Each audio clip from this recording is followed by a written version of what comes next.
Iranian regime have murdered our brothers in arms, my guys, your guys, our guys, through their terrorist proxies and cowardly attacks.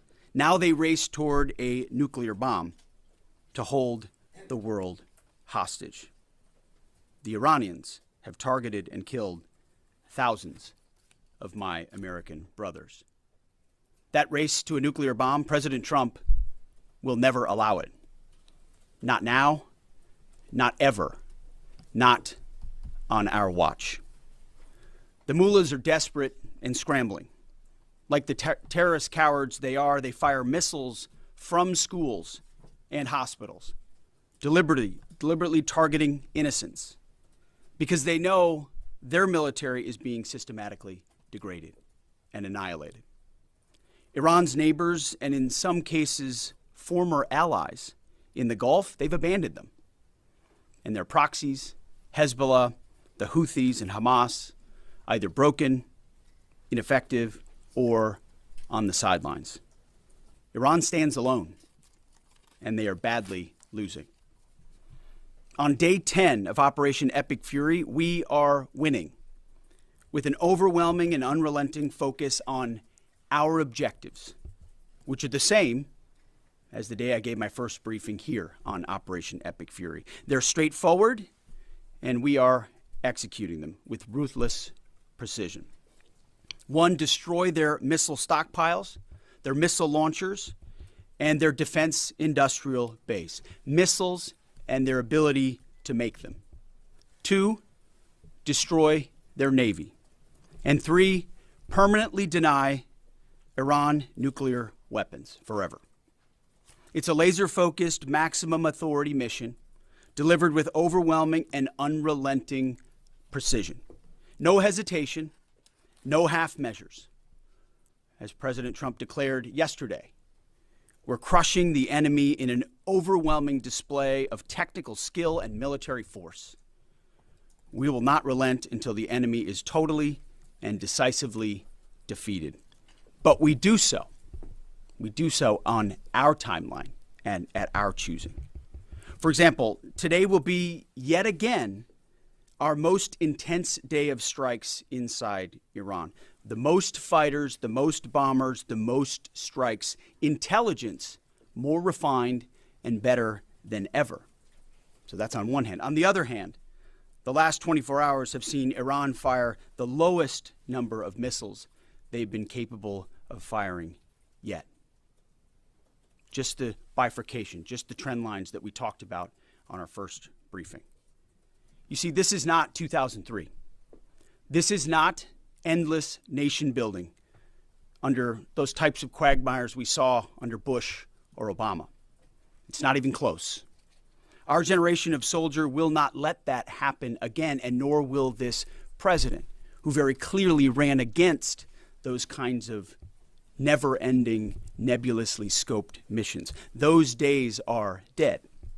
Instead, we're winning decisively with brutal efficiency, total air dominance, and an unbreakable will to accomplish the president's objectives on our timeline. We stay locked on the target because here at the Department of War, that's our job. Now, the chairman and I, having just returned from Dover last night, our troops and their families and the enormous sacrifice that they make is certainly heavy on my mind. So I'll close with scripture, drawing strength from Psalm 144. Blessed be the Lord, my rock, who trains my hands for war and my fingers for battle.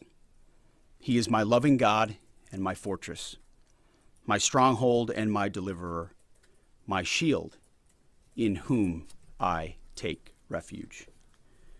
May the Lord grant unyielding strength and refuge to our warriors, unbreakable protection to them and our homeland, and total victory over those who seek to harm them. And amen. God bless our troops and this mission. Mr. Chairman, over to you. Thank you, Mr. Secretary, and good morning, everyone, and thank you for being here. I'm here today to continue the updates to the American people and to those in the room on Operation Epic Fury. First, let me start with honoring our fallen. As the Secretary said, on Saturday and again last night at Dover Air Force Base in Delaware, our nation's leaders honored our returning fallen as they arrived home for their final time. Last week I shared a few of the names, and today I want to share the rest. Major Jeffrey O'Brien and Chief Warrant Officer 3 Robert Marzan were the final two fallen to return home and members of the U.S. Army Reserve's 103rd Sustainment Command out of Des Moines, Iowa. Last night, as the news has been reporting, we honored the return of Staff Sergeant Benjamin Pennington of the U.S. Army's 1st Space Brigade from Fort Carson, Colorado. When I met Ben's family last night, his mom, his dad, and his sister, they showed me a drawing that Ben had made when he was in kindergarten. It was clear all the way back then that Ben wanted to do one thing in his life, and he wanted to serve his country and be a soldier. And to the Penningtons, just know how Ben was absolutely a great one. And finally, Major Sorfleet Davies, who returned home this weekend after sadly passing away from a medical condition while on duty in Kuwait. We welcome him home as well and mourn with his family. To the families and the families of all of our fallen, we share in your profound grief. The Joint Force remains eternally grateful for your sacrifice and the gift of a great example that your service members have given all of us. I want you to know that their names will never be forgotten, and you and your family are part of our Joint Force family forever. Let me talk a little bit about the progress thus far, acknowledging that Admiral Cooper will likely continue to give updates from CENTCOM. As the Secretary said, we're in the 10th, moving into the 11th day of Operation Epic Fury. The Joint Force remains focused on 3 military objectives: continue to destroy Iranian ballistic missiles and drone capability in order to prevent attacks on the U.S. and others throughout the region. And this means attacking launch sites, command and control nodes, stockpiles before they can threaten our personnel, our facilities, and our partners.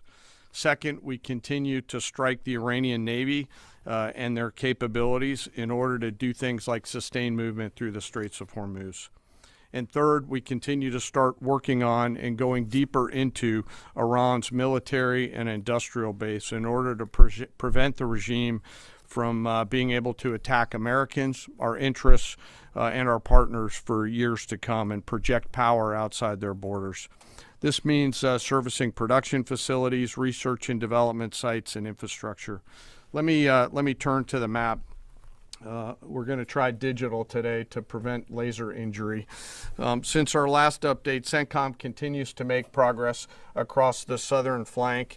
To date, they've struck more than 5,000 targets. U.S. Strategic Command bombers recently dropped dozens of 2,000-pound GPS penetrating weapons on deeply buried missile launchers across the southern flank. We also have struck several one-way drone factories to get at the heart of their autonomous capability. And of course, alongside our regional partners along the southern flank, continue to execute intercepts against one-way attack drones using fighters and attack helicopters. Our strikes mean we've made significant progress in reducing the number of missile and drone attacks out of Iran. Ballistic missile attacks continue to trend downward, 90% from where they've started, and one-way attack drones have decreased 83% since the beginning of the operation. A testament to our air defenders and our air defense systems, and as I said, our partners in the region continue to do great work as well. Second, we're making substantial progress towards destroying the Navy. In the first 10 days of the conflict, we're more than 50 Iranian naval ships into the campaign using a combination of artillery, fighters, bombers, and sea-launched missiles. As Admiral Cooper noted last Thursday, we struck and sank an Iranian drone carrier ship, and U.S. CENTCOM continues today to hunt and strike mine-laying vessels and mine storage facilities. This work will continue. Third, against our objectives, we've begun to target Iran's military and industrial complex, again, focusing on centers of gravity to get upstream of the shooters out in the field in order to deny them the ability to continue to generate those one-way attack drones. Let me spend a minute talking about the joint force. Across the area of responsibility, this is gritty and tireless work, and I cannot begin to explain how incredibly proud I am of the extraordinary courage, tenacity, and grit and professionalism within the joint force. Last time I had a chance to talk about the Army's incredible logisticians who are out there sustaining the fight. Today I want to highlight a few groups of sailors. First, I want to thank the men and women of the Ford Carrier Strike Group and their families, and let all of them know how grateful I am for their leadership and service. The crews on board this strike group have already been endured months at sea only to get their deployment extended. These exceptional Americans, rogered up, all supported by their families, continue to stand the watch, taking the fight to the enemy over and over again, night after night. Aboard ships like the USS Ford and the Abraham Lincoln are a special group of sailors I want to highlight today. These are the men and women, the sailors up on the roof running operations on the flight deck. With an average age of the early 20s, these are the unsung heroes of naval aviation. These young sailors, known for wearing yellow shirts, are in charge of the catapults, taxiing jets around on the flight deck, shooting jets off the front end, and recovering jets off the back end. They are literally involved with every single movement on the roof on an aircraft carrier. They are the last ones that a naval aviator sees before getting shot off the front end, and the first one that a naval aviator sees after safely trapping on the back end. And just for a minute, imagine you're standing on that aircraft carrier flight deck. There's 30 knots of wind in your face. The deck is slippery, covered in grease. It's noisy. There are propellers spinning. There's jet blast everywhere. The helicopters are running. Your head is on a swivel, and you're trying to direct a multi-million-dollar fighter into a 1-foot square box so that those naval aviators can be shot off into the black of night to go do America's work. Those jets are fully loaded with missiles and bombs, and they are a world-class team combined with the naval aviation and the aviators in those jets. This beautiful symphony of American spirit is the definition of perfectly organized chaos, and these crews do it every single time the carrier is at work. Oh, by the way, in the middle of the night and oftentimes in the pouring rain. These are dedicated young people who take the road less traveled to serve their great nation, doing the deeds that we need them to do. America's enlisted force is the pride of every nation's military, certainly ours, and the envy of every other one as well. Each and every one of them out there across the joint force are extraordinary, and in particular today I want to highlight the yellow shirts. Ladies and gentlemen, our work continues. It'll continue to be difficult. I ask every American to keep our deployed force and their families in our thoughts. Combat deployments can be tough on the force and the families, and it's important that we continue to remember that. I remain deeply humbled by the 2.8 million members of the Joint Force, and I'll end where I started, and that's remembering our fallen and their families whose sacrifice will be felt forever. And with that, I'll take some questions with the Secretary. A beautiful symphony of American spirit. Well said, Mr. Chairman. Thanks, sir. And I will just note that no other country in the world is capable of executing what the chairman just described, day after day, night after night, unrelenting. Well said. Thank you. Yes, sir. Alexandra Ingersoll, One America News. You talked, Mr. Secretary, you talked at the conference in Florida on Thursday that there was a 90% missile capabilities degradation and 83% drone degradation, and I know the chairman just repeated those numbers. We've seen the most amount of fighting these past 5 days. Is there any update to those percentages? And also, are you able to give any quantification of degradation to the enemy's nuclear capabilities yet?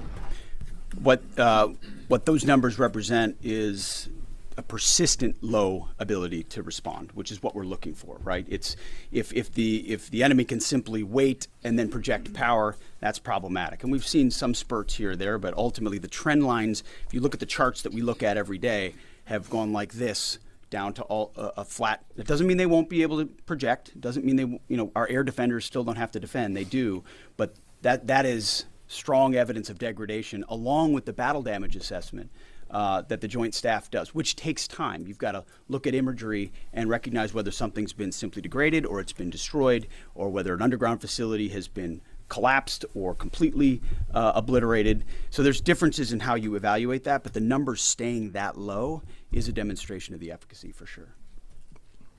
Yeah, Ryan. Thanks, Mr. Secretary. There's been reports that the new leader of Iran has been wounded. Do you know if this is true and what his condition is? And then another one, President Trump said he had a really good call with President Putin yesterday. Will Russia be aiding us in this conflict, and can you share anything on that?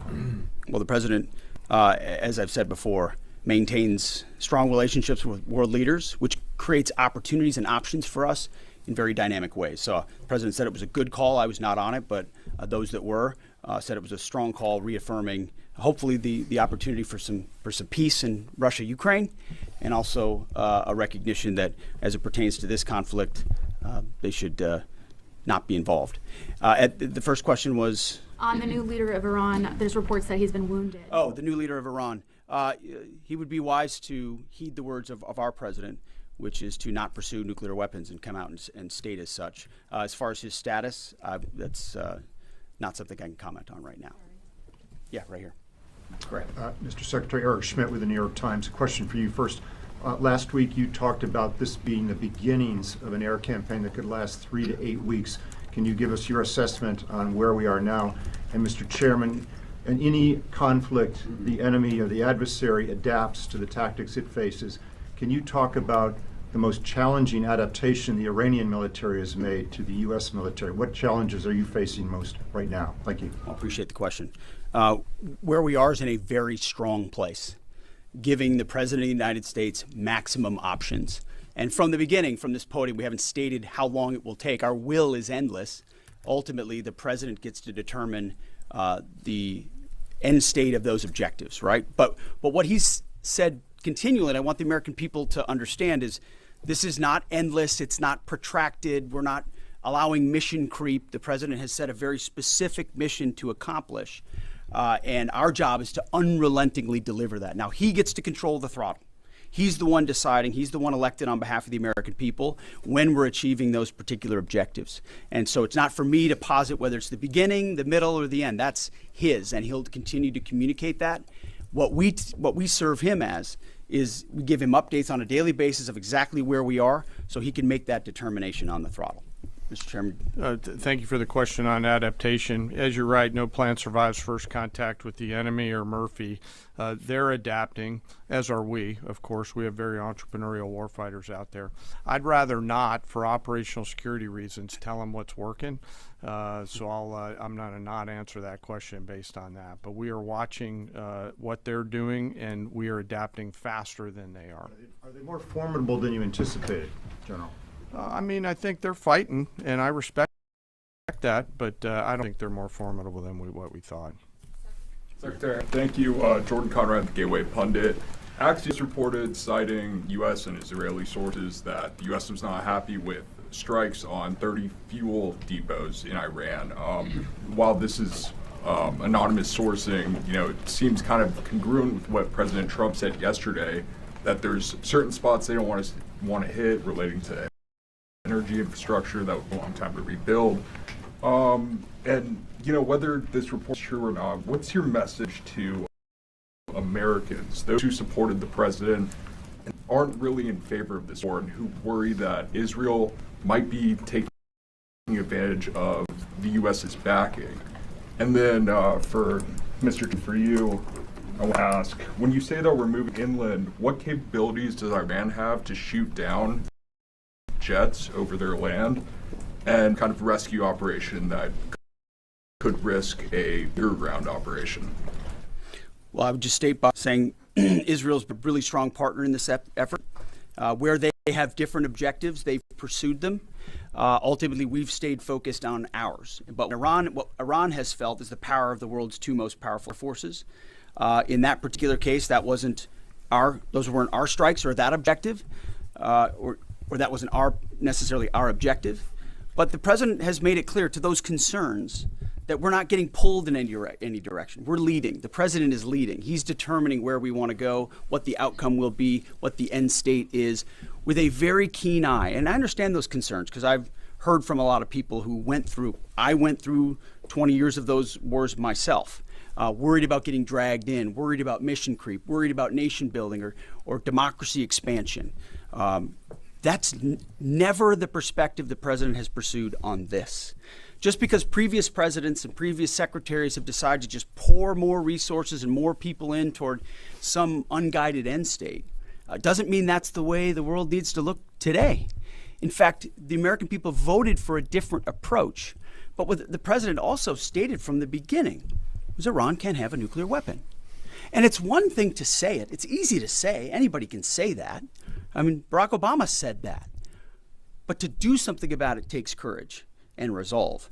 But in that courage and in that resolve, you can also be very scoped in what you're trying to execute to ensure that the sacrifice of Americans, American treasure, American lives, all of those properly meet the objective that you're trying to accomplish. And certainly, as someone I talked out front about what the Iranians have done to our generation, yes, we're clear-eyed about it. But my job is to keep it scoped, given the directive of the president to accomplish the mission. Thank you for the question. Most of their higher-end surface-to-air missile systems are not factors at this point in time. We're able to move around fighters that are moving deeper with relative impunity. Always some risk out there. I don't want to say that there isn't, and we'll always maintain and retain capability of doing search and rescue type of things. But I don't want to get into the details. But thank you for the question. Chili.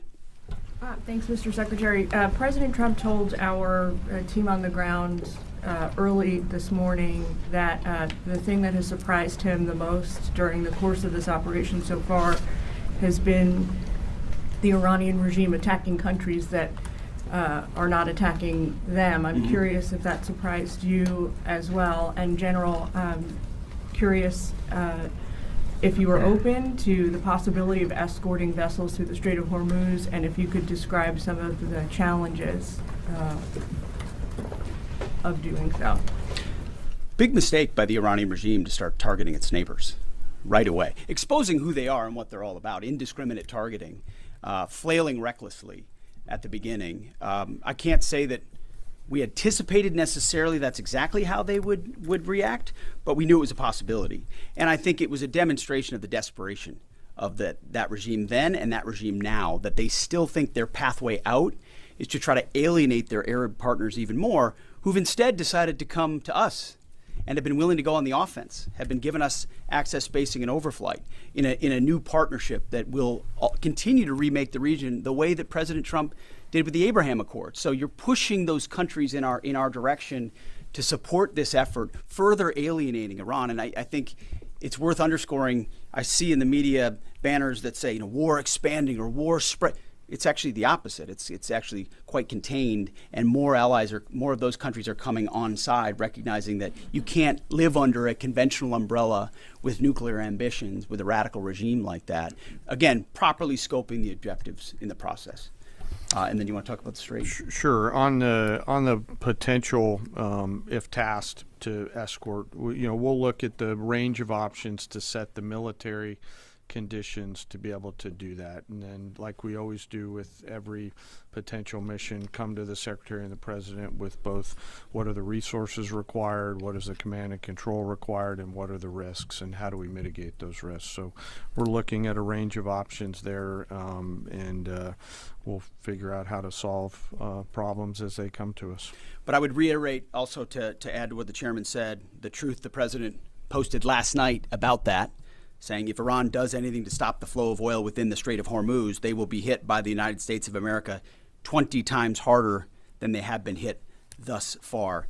He goes on to say, death, fire, and fury will rain upon them. You've seen the truth and read it. But he takes very seriously the condition of that straits. We have capabilities that no other nation on earth has, and we're certainly working with our energy partners across the administration to control for that. That's part of that scoping of this. The world needs to understand this doesn't have, this isn't intended to be, nor is it something that will expand. We know exactly what we're attempting to achieve here, scoped properly, and the American people can count on that for sure.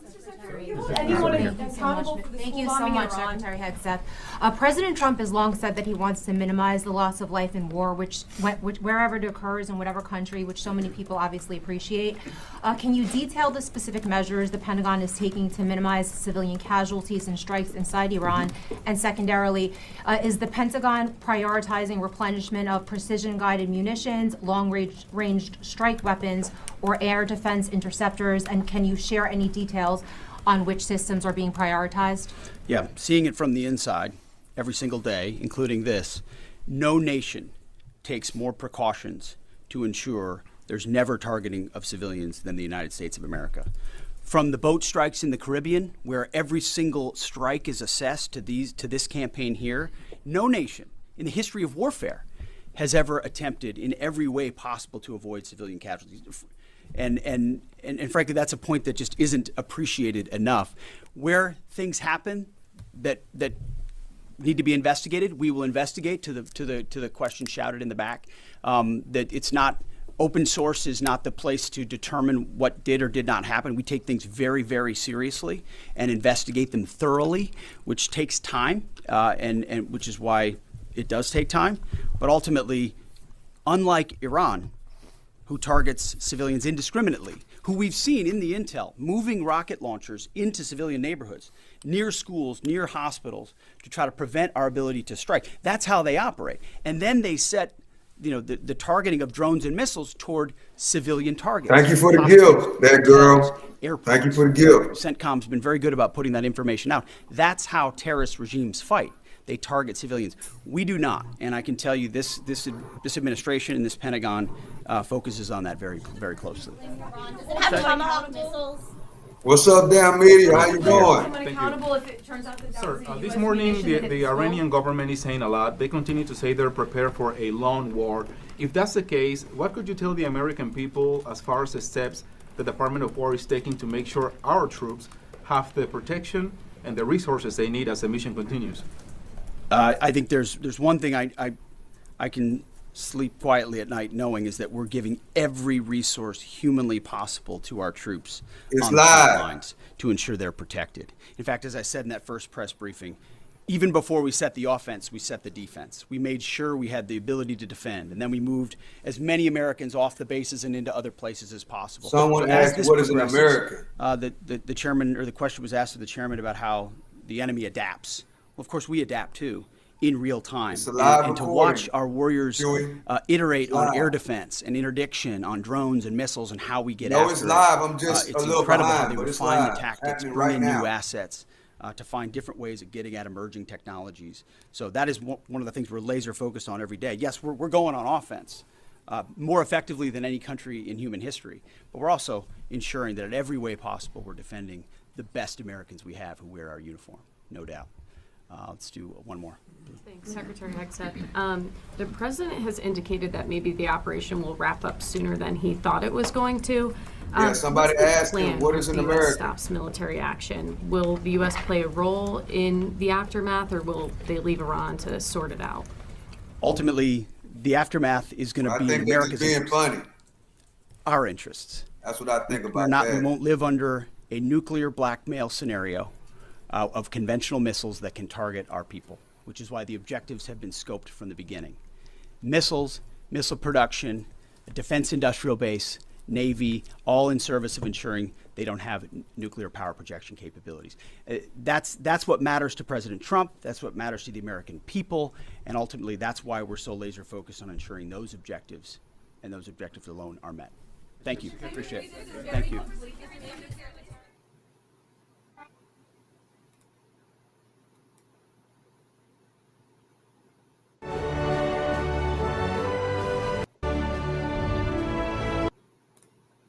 What's up, chat? What's up, chat? How y'all doing out there? We just got a little update on what's going on from old Pete. Yeah, I had some business I had to take care of, so I had it on mute for a while. How y'all doing out there, chat? How y'all doing? Wait, let me take this off. How y'all doing out there, chat? Hope everybody is having a great day. We got 150 people in the building. Thank y'all for coming through. Thank y'all for coming through. I'm quite sure everybody knows by now the Ayatollah son is now the president of Iran. But they're saying that he's really, really injured. You know, their whole family got taken out, basically. His dad, his mom, a few sisters. So they say that he obviously got attacked too. So they're saying he's really, really hurt, real, real bad. You know, and but they appointed him as the new president. So I'm waiting to get more updates about that. Let's see what's going on, chat, with today. Well, we had the stock market recover since Trump said yesterday that the war is just about over. Hopefully it is, because gas prices recovered. I went and looked and see if the gas went up yesterday, and it was right about the same. So hopefully, you know, this war is over with today or tomorrow, so the gas flow can come back to normal, and these gas prices can come back down.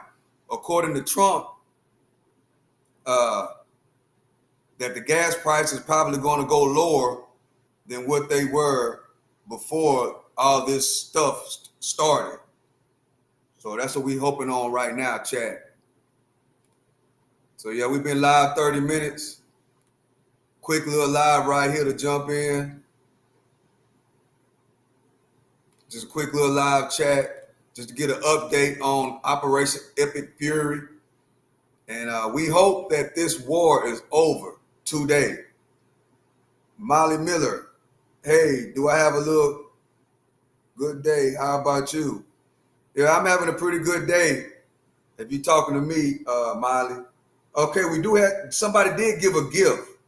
And I like to always acknowledge that girl, 6655. Thank you for the gift. You're an amazing person, and you are a sponsor of the show. Floating Hearts were sent by that girl, 6655, and we appreciate you. We really appreciate you. Gosh, I apologize. I use the voice feature, so I'm handicapped. I can't take that fast. I said I am having a good day, dude. How about you? Yeah, I'm having a decent morning so far. I'm having a good morning. You know, it's 9 o'clock where I'm at, so it's going pretty good so far. I hope it don't rain. That's the only thing that I'm hoping, that it does not rain. That's what I got going on right now. Let me see. Congressman Miller talks war in Ukraine. Let's see what's going on over here, Chad. I think it is raining again, though, which sucks because I can't get out and go run. So that means I'm going to have to go run in the gym on that boring treadmill. Over the past several days or weeks, but really over the past several years. So where does take care of Christopher Mullins? Well, first, let me just say that I think that the threat that we hear coming from, remaining leadership or those who supported Khamenei are to reassure their own supporters within Iran. And I think that there's little ability right now. Apologies. There's little ability right now for Iran to strike back. They're trying to do what they can, but with so much of their infrastructure destroyed, it's difficult. From the United States portion, as we know, we have tried deterrence. We have tried diplomacy. So I'm former military, was in the Army for 24 years, active duty and reserve. And I can tell you, I watched the parade from Carter on after the Iranian hostage. Those hostages kept for over 400 days. It finally took a new president, President Reagan, to bring an end to that conflict. But Iran has been at war with the United States for over 47 years. And so we've seen Khobar towers, we've seen attacks on the embassy, we've seen attacks on the Marine Corps barracks in Lebanon, we saw attacks on the USS Cole, where they humiliated American service members. And from the military standpoint, military members wanted a country that was going to have their back and was going to, seek to ensure that we truly were more than words. And so what we've taught Iran over the past 40 years is that we have strong rhetoric, but we're not willing to engage or to back up our strong words. Even getting into the JCPOA through Obama, and then President Trump got us out, and then Biden put us back in. Iran was developing a nuclear weapon the entire time and enriching uranium, and they wouldn't even allow investigations. And so I think that, this escalation occurred because Iran refused to say that they would not continue to aspire to have a nuclear weapon. This is both deterrence and prevention. And I think that, again, this will be short-lived conflict. I want to talk about the U.S. service members who lost their lives there during Operation Epic Fury. We know that there are 7 lives that have been confirmed lost, and it appeared that 6 of them were based there in Iowa. I wanted to get your message about these heroes who lost their lives. Well, certainly it is just heartbreaking. It is tragic having been deployed, family members that have been in war and armed conflict. It is just a tragedy for these families, for these individuals. But we know that many more lives would be lost. Many more service members would die if we were not at the position where we were finally putting words into action to stop Iran from getting a nuclear weapon. So my hearts and my prayers go out to this family. Our office is open. My staff are ready to help in any way we can. But it is just heart-wrenching. It's heartbreaking. And for those of us that have been in the military, we know how difficult this is for those families. But give me 5 seconds.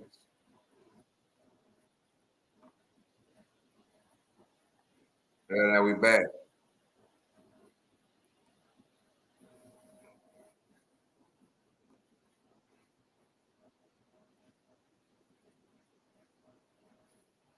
Come on, bro. There we go. I just wanted to load that up, chat, because we're going to switch over to that in a second. The president does have a constitutional authority. It's been challenged several times, as we saw with President Obama in Libya. I think that armed conflict took over 7 months. So I would say within 60 to 90 days, we first and foremost, we should certainly have a robust debate. We should be talking about it. There's nothing wrong with talking about what we're doing, what the mission is, what the exit strategy is. So we'll be discussing all of that, especially the military members. I'm in a group, 4-country caucus, which is bipartisan military members. We will be discussing it. So the president does have some leeway. Any president of either party has some leeway for the first 60 to 90 days. And after that, we will become much more engaged. We'll have classified briefings with the president and with the administration. And then also the question is funding. As we're using up missiles and arms and, having to deploy service members, deploy our military, both for Venezuela and now in ships in the Mediterranean and in the Strait of Hormuz. So the question will be of supplemental funding. Do they need more funding? And so Congress is definitely going to be engaged in this going forward. And my last question for you here before I let you go, what are you going to be watching for in the coming hours, days, and potentially weeks? First and foremost is Iran's response, with having chosen the son of Khamenei to be their new leader, and will there be any changes in that? 2, if there is any conciliatory language coming out of Iran Three, how many more Israel looks military beautiful. targets and infrastructure that makes it difficult for Iran to respond to this? Do we still have That don't look support too. from That's the in Middle Eastern Lebanon. countries? As you know, they were not enthused. When I visited with Middle Eastern leaders, they were not at all enthused or supportive of having a nuclear armed Iran.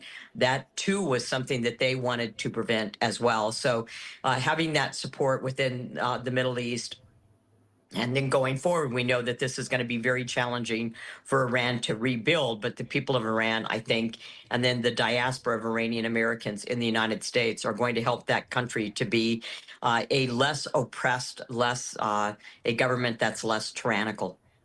All right, Congresswoman, thank you so much for taking the time to be here with us and discuss all of this. Anything we missed, anything you want to add here before I let you go? I would just ask all of your viewers to please keep our service members in harm's way in your thoughts and your prayers, and then to have a grace, offer grace to them and help them where you can, even the ones who have not perished. But keep them in your hearts and prayers.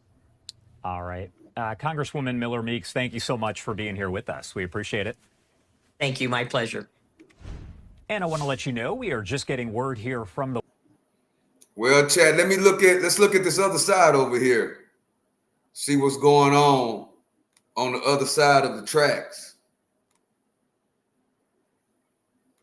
Military bases in the region, as well as other places such as the opposition bases in the Kurdistan region of Iraq. This is all a very delicate situation, and we just heard it from the spokesperson for the Ministry of Foreign Affairs yesterday in his press conference, something that I can call a gist of the matter.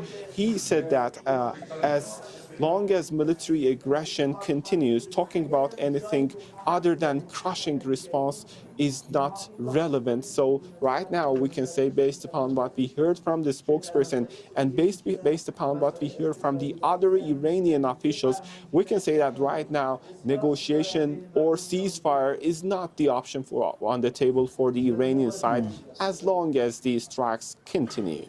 And Norodeh, you are in Ramallah covering developments in Israel. What are the Israelis saying about a possible finish line for this war?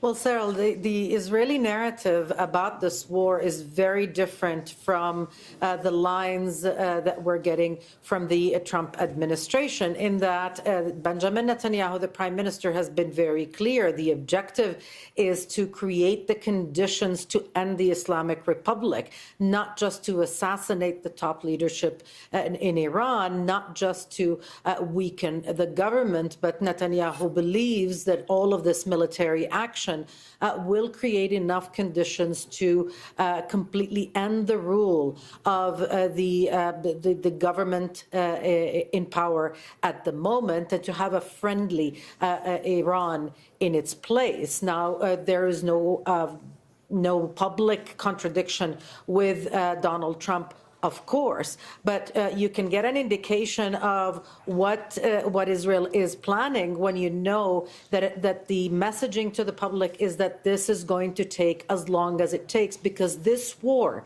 is. Y'all hear that, chat? Now, Donald Trump is saying that the war is about to be over like today or tomorrow, but Netanyahu is beating around the bush, but he's saying something totally different, as she's explaining. Netanyahu ain't straight up said that the war is finna be over. He said that the objective of the war was not just to get rid of the leaders, but to change everything, and the war is not going to end until that is successful. So in other words, he's kind of contradicting of what Donald Trump is telling us, but he's just doing it around, he's just beating around the bush. Let's listen to what else she has to say, Chad. Israel's war is the chance of a lifetime. That's how it's being framed by Israeli officials, that Israel cannot let go, cannot relent. It must make and create as much damage as it can, so long as the U.S. is still willing to be part of this war. And in the meantime, the Israeli government can take some comfort that there is alignment in some of the messaging, like, for example, what we heard from Pete Hegseth, the Secretary of War in the U.S., that there needs to be enough damage exacted on Iran for it not to be able to resume any threat, any perceived threat, that is, to the region for many, many years. The Israelis are talking about 20. And Noor, what have you been seeing on the ground today in Israel? I mean, as has been the case every day, there are missiles going both ways, of course. Israel is attacking Iran, but it also being attacked. So what are you seeing?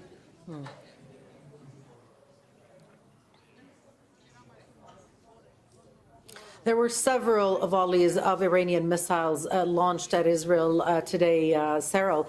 But interestingly and alarmingly for Israel, as far as we can tell from comments, was a joint Iran-Hezbollah targeting of the Tel Aviv area. Now, this is the economic nerve of Israel. It is where many military bases are. It is where the airport is as well.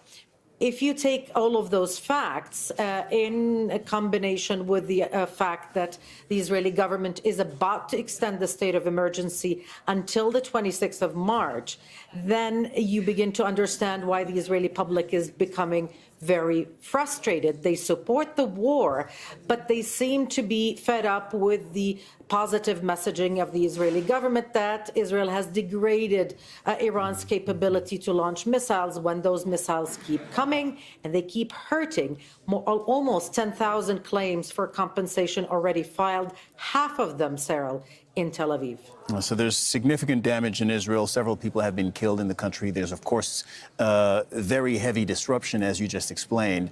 The damage and the death toll, both much greater in Iran. The U.S. and Israeli strikes on Iran have caused widespread destruction. The government says at least 1,332 people have been killed since it began 11 days ago. More than 200 women and children are among the dead, including an 8-month-old baby. Hospitals have also been severely affected. 9 are no longer functioning. The government says 52 healthcare facilities have been targeted, as well as several other sites providing medical care. So, Tawhid, going back to you in Tehran, what's it like right now, living in the Iranian capital and even in other parts of the country, which have been under heavy bombardment? Yes, indeed, Cyril. This is heavy human cost that we can talk about, as it is not just the fatalities, but also a cloud of frustration and fear, seeing the continued nature of the American and Israeli strikes. And of course, we have to keep in mind that these strikes are not limited to the military headquarters or police stations or state buildings, but also impacting very severely residential areas and hospitals and schools. One of the most tragic of which I can refer to Minab, an elementary school in which more than 160 kids, girl students, were killed following the strikes by the Americans and Israelis. And speaking of the numbers, we know that more than 1,300 so far, officially speaking, have been killed. Even though seeing the continuation of these strikes as a matter of misfortune, we can rest assured that this number could be even higher. Also, we know that more than 12,000 people have been injured, some of them under a very critical situation, as we see footages coming out from hospitals. Also, we know that we have been witnessed attacks, of course, across the country in more than 200 cities, with more than 6,600 civilian units being targeted, including schools and houses, apartments belonging to very ordinary citizens. And of course, it goes without saying, Cyril, that speaking of these infrastructures, we are also dealing with something important. The water infrastructures of the country have been said to be targeted. But the most tragic out of all was what happened the other day when the Americans and Israelis targeted the oil infrastructure, the fuel infrastructure, fuel depots here across the Iranian capital, Tehran. At least 4 points were said to be targeted. I was personally just in the scene, and I personally witnessed one of these depots targeted. A thick smoke is still drifting through the air, and there are severe, serious environmental damages caused, and there is now this public health issue, not just for those people whose houses are being targeted, but for every citizen who is living in this capital and has to breathe this contaminated air as a result of these thick columns of smoke still hanging in the air. Patty Culhane, back to you in Washington, D.C. We're monitoring, of course, the human toll, first and foremost, of this war. There's the material damage. There's the widespread disruption. One big question for so many people around the world is also about the energy. We know that the Strait of Hormuz, which is this narrow waterway between Iran and Gulf countries, 30 kilometers, that is where 20% of the world's oil passes from the Middle East to the rest of the world. It's having knock-on effects on Asia, on Europe, even starting now on U.S. consumers. Donald Trump has said, we are going to allow the oil to flow through the Strait of Hormuz. We're going to open that waterway by force if need be, with the U.S. Navy if need be. What did you learn at the Pentagon briefing on that? Well, it was somewhat unusual. They said that they are coming up with different plans to present to the president. That just says to me that they know how incredibly complicated a mission that could be and how dangerous it could be. Iran is believed to have had plenty of time to mine sections of that. Obviously, the U.S. Navy has the capability to do mine sweeping. And the other issue is insurance. Insurance companies have told these transport companies that they're not going to insure any travel through the strait. So to get around that, President Donald Trump has said the U.S. would offer that insurance. Not quite clear how that would even work. It is surprising to me that we in this chat? The Pentagon seems so taken aback by this move. Since I've been covering the Pentagon, and it's been a very long time, the one question they always talked about is what they would do if Iran decided to close the Strait of Hormuz, because that would be so damaging to not just the U.S. economy, but the global economy. And the fact that they say that they're planning things doesn't mean that they're actually acting on it. Not that we would necessarily know right away, but it is possibly a recognition that if they did try to send U.S. Navy destroyers or cruisers or even frigates in, they could be in very serious danger because it is such a narrow waterway, because there's likely going to be mines there. So obviously that's a big concern for this president and the Pentagon. Whether or not they're going to do anything other than talk about it remains to be seen. All right. I want to thank all our correspondents, Patty Culhane in Washington, D.C., Noor O'Day in Ramallah, and, of course, Tawhid Asadi in the Iranian capital, Tehran. Thank you very much to all of you and your teams. Now, several new Iranian strikes have targeted the Gulf region. In Bahrain, a residential tower was hit in the Sif district of the capital, Manama. Officials say a 29-year-old woman was killed and 8 people were injured. The UAE and Kuwait say that they have also been intercepting missiles and drones. And Saudi Arabia's civil defense says a drone fell into a residential area in Zulfi, a city in Riyadh province. Speaking at a press briefing in Doha, Qatar's foreign ministry spokesperson warned against any further escalation. We have warned in Qatar for many years now that escalation left unchecked in the region would lead to catastrophic results. We are at that moment where we are seeing the catastrophic results across the region. Right now, as we speak, you can put a map of the region in front of you, and you will not be able to find a finger-pointing space where escalation is not happening. This is exactly what we have said from day one. This is the biggest I told you so in the history of I told you so's in the world. We have said from day one, left unchecked, the escalation that started in 2023 would lead to a regional war. What we are seeing right now is a regional war that still can be contained. But the trajectory we are going through right now is a very dangerous trajectory for the region, and we keep warning that, again, this left unchecked and conflict moved from negotiation rooms to battlefields will lead to even more catastrophic results for the people of the region. Al Jazeera's Axel Zaimovich reports from Doha. Qatar says it's continuing its defensive but also diplomatic activity as more attacks are recorded across the region. Iranian strikes across Qatar, this is what Qatar sees as a flagrant violation of its own sovereignty. And they say it's air defense forces are trying their best. They're working continuously to respond to these attacks, but also to protect key infrastructure across the country. We're also hearing from the spokesperson of the Foreign Ministry saying that there's been intense diplomatic activity. Qatar's Prime Minister and Foreign Minister held talks with leaders across the GCC, as well as partners including Egypt, Jordan, Turkey, Iraq, Lebanon, and the European Union. And the focus of these talks is the growing military escalation at the moment, but also how to bring all the parties back at negotiating table. Did y'all hear that? Also, Qatar emphasized something really important here, that it's not part of any war, and it doesn't want to be dragged into any war, but also it doesn't want its territory to be used for attacks on any other countries. And despite the escalation that we're seeing here, Qatari officials emphasize here they still believe all wars end at negotiating table, and they say that these diplomatic efforts are continuing in hope of finding the best solution to stop these attacks from happening.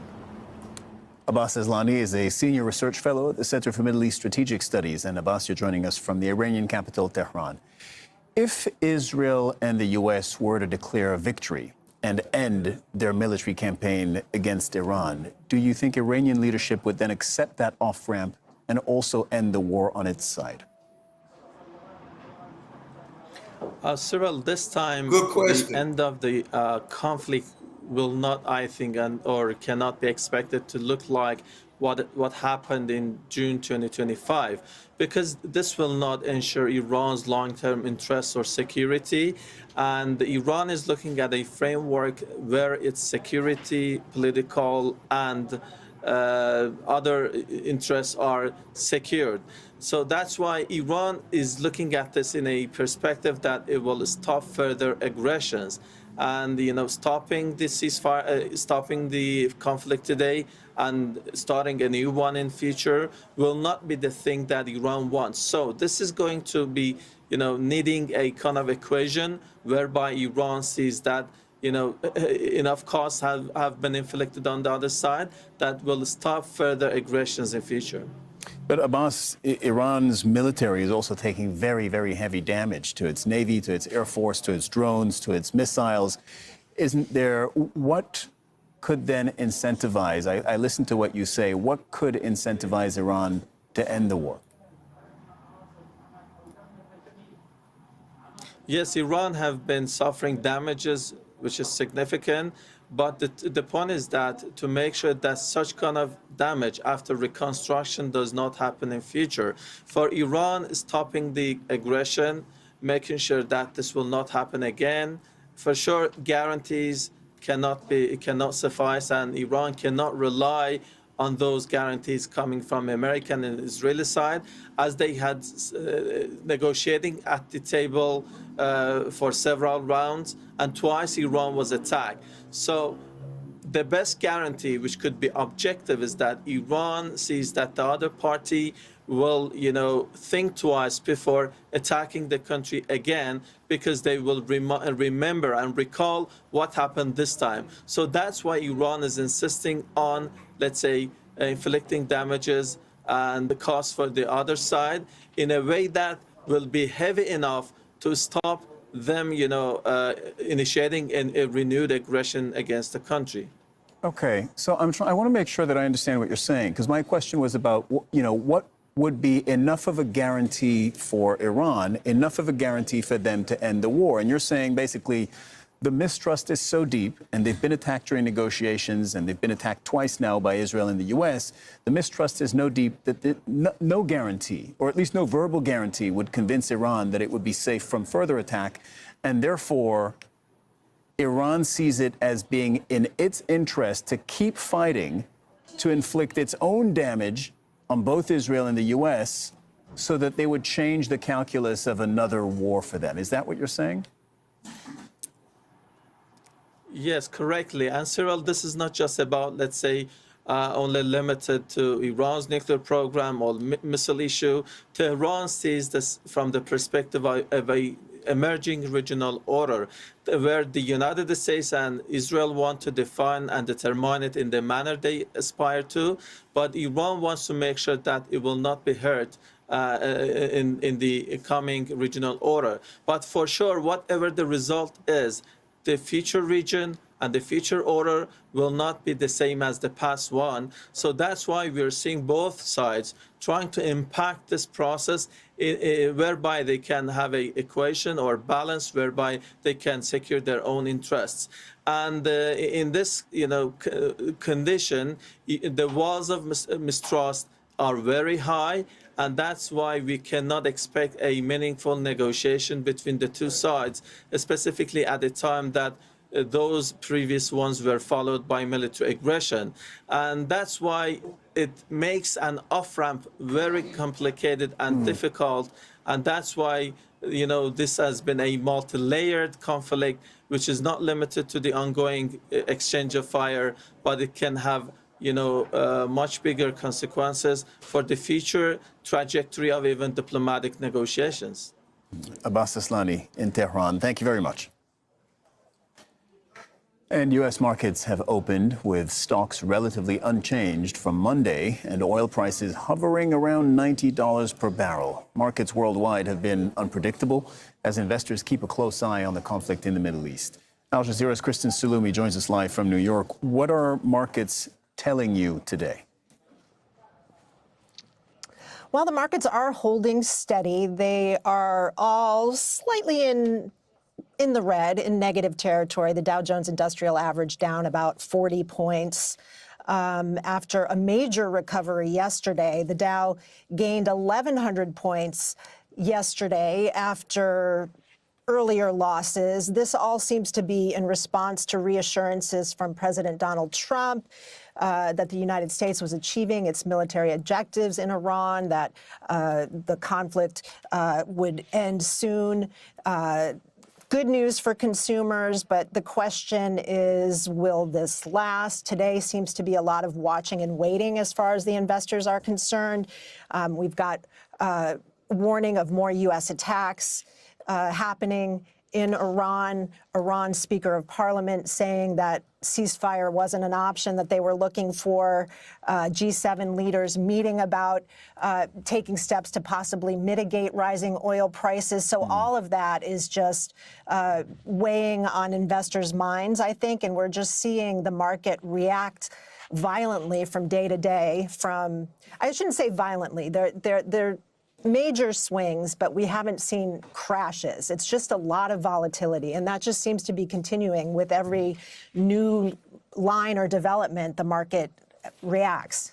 Kristen, what about oil prices and the impact that they're having? I've seen Donald Trump say, look, we're not that impacted, meaning the U.S. is not that impacted because the U.S. is actually a big energy producer. So other parts of the world are more heavily impacted by the closure of the Strait of Hormuz and the rising energy prices. But there's a key metric in the U.S. during all these Middle East conflicts. It's true now. It was true 20, 30 years ago, is when there's an energy choke point, it does impact, U.S. consumers. I know you've been looking at that. Yeah, it's supply and demand, and the global supply goes down. That means the global demand goes up, and oil producers take advantage of that, and the prices go up.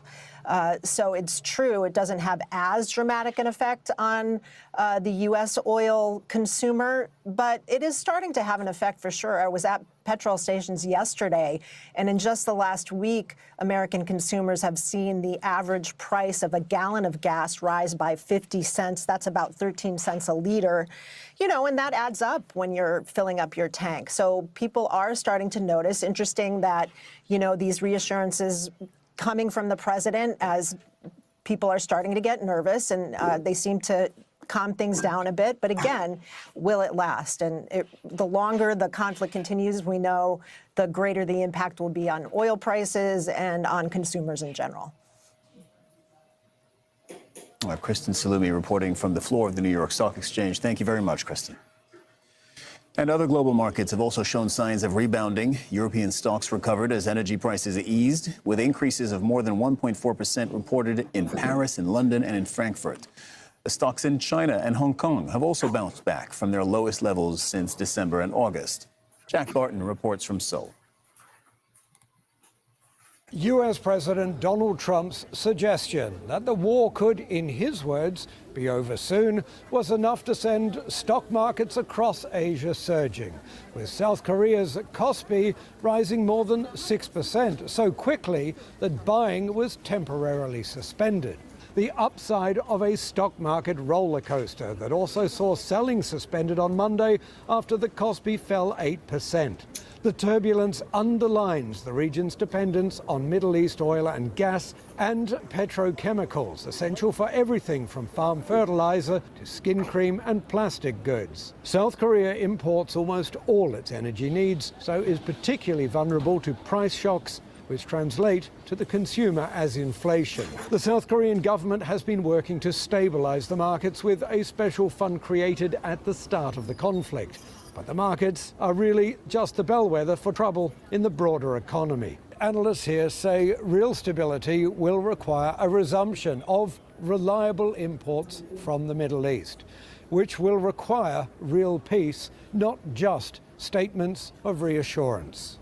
Jack Barton, Al Jazeera, Seoul.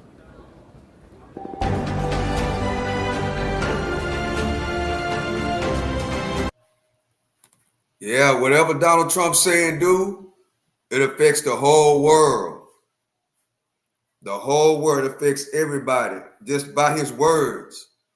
You know, by him saying that this war is just about over, it made all markets across the whole world recover a little bit. So what he say and do is very, very, very crucial to not only America, but to the world. So I'm gonna replay that again for the people in the back. What an American, not just Donald Trump, but any American president. With stocks relatively unchanged from Monday and oil prices hovering around $90 per barrel. Markets worldwide have been unpredictable as investors keep a close eye on the conflict in the Middle East. Al Jazeera's Kristen Sulumi joins us live from New York. What are markets telling you today? Well, the markets are holding steady. They are all slightly in the red, in negative territory. The Dow Jones Industrial Average down about 40 points. After a major recovery yesterday, the Dow gained 1,100 points yesterday after earlier losses. This all seems to be in response to reassurances from President Donald Trump that the United States was achieving its military objectives in Iran, that the conflict would end soon. Good news for consumers, but the question is, will this last? Today seems to be a lot of watching and waiting as far as the investors are concerned. We've got warning of more U.S. attacks happening in Iran. Iran's Speaker of Parliament saying that ceasefire wasn't an option that they were looking for. G7 leaders meeting about taking steps to possibly mitigate rising oil prices. So all of that is just weighing on investors' minds, I think, and we're just seeing the market react violently from day to day. I shouldn't say violently. They're major swings, but we haven't seen crashes. It's just a lot of volatility, and that just seems to be continuing with every new line or development. The market reacts. Kristen, what about oil prices and the impact that they're having? I've seen Donald Trump say, look, we're not that impacted, meaning the U.S. is not that impacted because the U.S. is actually a big energy producer. So other parts of the world are more heavily impacted by the closure of the Strait of Hormuz and the rising energy prices. But there's a key metric in the U.S. during all these Middle East conflicts. It's true now. It was true 20, 30 years ago, is when there's an energy choke point, it does impact, U.S. consumers. I know you've been looking at that. Yeah, it's supply and demand, and the global supply goes down. That means the global demand goes up, and oil producers take advantage of that, and the prices go up. So it's true, it doesn't have as dramatic an effect on the U.S. oil consumer, but it is starting to have an effect for sure. I was at petrol stations yesterday, and in just the last week, American consumers have seen the average price of a gallon of gas rise by 50 cents. That's about 13 cents a liter, and that adds up when you're filling up your tank. So people are starting to notice. Interesting that, these reassurances coming from the president as people are starting to get nervous, and they seem to calm things down a bit. But again, will it last? And the longer the conflict continues, we know the greater the impact will be on oil prices and on consumers in general. Kristen Salumi reporting from the floor of the New York Stock Exchange. Thank you very much, Kristen. I didn't go for enough. And other global markets have also shown signs of rebounding. European stocks recovered as energy prices eased, with increases of more than 1.4% reported in Paris, in London, and in Frankfurt. The stocks in China and Hong Kong have also bounced back from their lowest levels since December and August. Jack Barton reports from Seoul. U.S. President Donald Trump's suggestion that the war could, in his words, be over soon was enough to send stock markets across Asia surging, with South Korea's Kospi rising more than 6% so quickly that buying was temporarily suspended. The upside of a stock market roller coaster that also saw selling suspended on Monday after the Kospi fell 8%.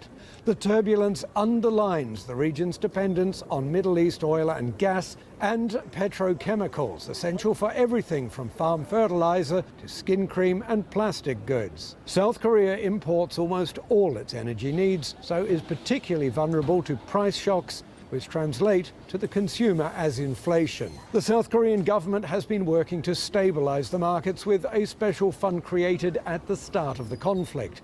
But the markets are really just the bellwether for trouble in the broader economy. Analysts here say real stability will require a resumption of reliable imports from the Middle East, which will require real peace, not just statements of reassurance. Jack Barton, Al Jazeera, Seoul.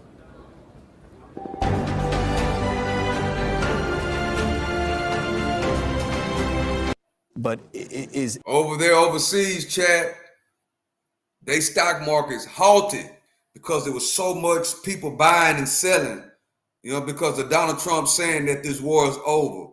He basically moved the whole markets all over the world just by saying one sentence. That's why it's very, very risky, day trading. You know what I'm saying? I ain't talking about long-term investing. Because if you long-term investing, all you got to do, is invest in the companies like and trust. As long as you are, you know what you're doing and you do your homework and you invest in the companies that you like and trust and you hold them for decades. I'm not talking about that. I'm talking about day trading, trading day to day. Like, it's super, super risky right now because Donald Trump can say something right now and rock and shake everything around us. Real, real crucial. Is anybody capable of impacting this situation from a diplomatic point of view? Well, I think you see that not being possible in Europe's response so far. Because if Europe had leverage, it sent its powerhouse chairman, the German chancellor, to the White House, who essentially could not stop Trump from lashing out against Spain and threatening a trade embargo. So it does not have leverage. Yes, there are certain points where it could persuade the U.S. administration, but you also have to see it from the U.S. perspective, where all of this military buildup, this changing position by the U.S. president of going from regime change to defense capabilities to nuclear program and now an unconditional surrender, essentially puts him in a corner where it is very difficult for him to back down out of as well. So you've got these two sides who are dogged in their pursuit that they're going to continue for as long as it takes, and the world around them is going to suffer. So at one point, certain point, is going to be the GCC, which can actually have a conversation with the Iranians, and the Europeans perhaps have a conversation with the Americans to say that there needs to be some sort of an agreement, because this, as you've heard from the German chancellor as well, that the route out of this is not via more bombs. Osama Ben Javed, thank you very much for joining us in the studio. And the war in Iran has fueled a significant bump in demand for Russian oil and gas. That's tied to the conversation we were just having with Osama. The boost in export revenues could help Russia fund its war in Ukraine. Yulia Shapovalova reports from Moscow. Many believe that in the short term, Russia can benefit from high oil prices. In a protracted conflict, that may not be the case. On the one hand, the growth of oil prices and the potential increase in demand for Russian oil from China and India will increase Moscow's export revenue, so the Kremlin gets a chance to patch up its budget hole and generate funds to continue the war in Ukraine. Recently, the price of Russia's Urals crude oil hit $90 per barrel. The emerging oil shortage on the global market is forcing the Americans to ease sanctions against Russia. They have already suspended oil sanctions for 1 month for India, so the country can continue to buy Russian oil. However, if the whole situation triggers a global crisis, its consequences could be unpredictable for Russia too. Rising oil and gas prices could reduce production in China and India, the two countries the Russian economy is heavily linked with. Yulia Shapovalova, Al Jazeera, Moscow. The U.S. and Israel's war on Iran has disrupted air travel right across the Middle East. Widespread airspace closures have left airlines rerouting, diverting, and canceling most flights. It has left tens of thousands of passengers wanting to leave the region stranded. Kulsum Sharif explains. It's the world's busiest transit hub, but days after the U.S. and Israel began to attack Iran, the skies over the Middle East began to look like this. Now, this is an image from flightradar.com. It's a website that tracks air traffic live, and it shows a rather empty airspace over the region. Now, several countries have either closed or limited the airspace for traffic as the conflict escalated.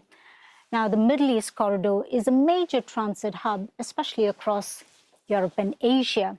So this sudden closure of airspace has meant many flights have either had to be rerouted or diverted. Now, Iran has struck not just civilian areas, but also airports in Kuwait, in Bahrain, in Dubai, even Iraq. Now, Qatar says it's intercepted an Iranian drone over its airport, forcing it to close for several days. 37,000 flights to and from the region have been cancelled since this conflict began, affecting 4 million passengers. Hundreds of thousands of them have been stranded not just in the region, but right across Europe and Asia, and governments have had to try and evacuate their citizens. Now, some airports have reopened. Limited operations are underway, and their focus is to get the remaining thousands of people who are stranded home. Apart from passengers, we've had air cargo that has also dropped by 20%. Now, the region accounts for 13% of global goods sent by air. Now, the ongoing conflict has caused the worst air traffic disruption in the region since the COVID-19 pandemic. Now, as the war also sends energy costs soaring, flight tickets right from Asia to Europe have also skyrocketed. For travel between Asia and Europe, ticket prices have skyrocketed, with Middle Eastern carriers operating limited